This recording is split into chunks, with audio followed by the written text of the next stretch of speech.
அனைவருக்கும் வணக்கம். திருவெண்பாவை பாடல் 7.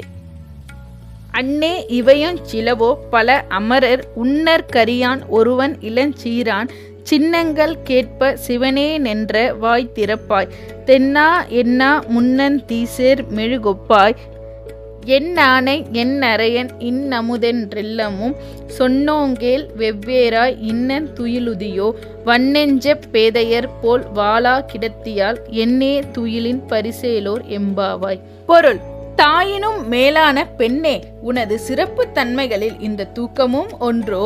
தேவர்களால் சிந்திப்பதற்கும் அரியவன் என்றும் மிகுந்த புகழுடையவன் என்றும் சிவனுக்குரிய திருநீரு ருத்ராட்சம் முதலான சின்னங்களை அணிந்தவர்களை கண்டாலே சிவசிவா என்பாயே. அப்படிப்பட்ட இறைவனை நாங்கள் தென்னாடுடைய சிவனே போற்றி என சொல்லும்போது தீயில் பட்ட மெழுகை போல் உருகி உணர்ச்சி வசப்படுவாயே. அந்த சிவன் எனக்குரியவன், என் தலைவன், இனிய அமுதம் போன்றவன் என்றெல்லாம் நாங்கள் புகழ்கிறோம். இதையெல்லாம் கேட்டும் இன்று உன் உறக்கத்துக்கு காரணம் என்ன பெண்ணே?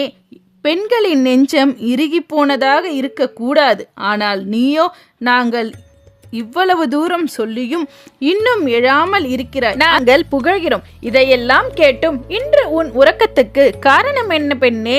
பெண்களின் நெஞ்சம் இறுகி போனதாக இருக்கக்கூடாது. ஆனால் நீயோ நாங்கள் இவ்வளவு தூரம் சொல்லியும் இன்னும் எழாமல் இருக்கிறாய். அந்த தூக்கத்தை நீ என்ன ஒரு பரிசாக கருதுகிறாயோ?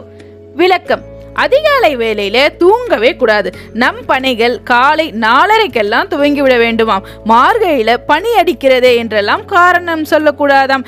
எல்லா தட்பவெப்ப நிலைகளுக்கும் தகுந்தாற்போல் நம் உடலை பயன்படுத்தி கொள்ள வேண்டுமாம். காலை தூக்கத்திலிருந்து விடுபடுபவர்கள் வாழ்வில் வெற்றி பெறுவது உறுதி. சூரியனை பார்க்காத ஒவ்வொரு நாளும் வீணே என்கிறது சாஸ்திரம். நாளை பாடல் 8உடன் சந்திப்போம். நன்றி, வணக்கம்.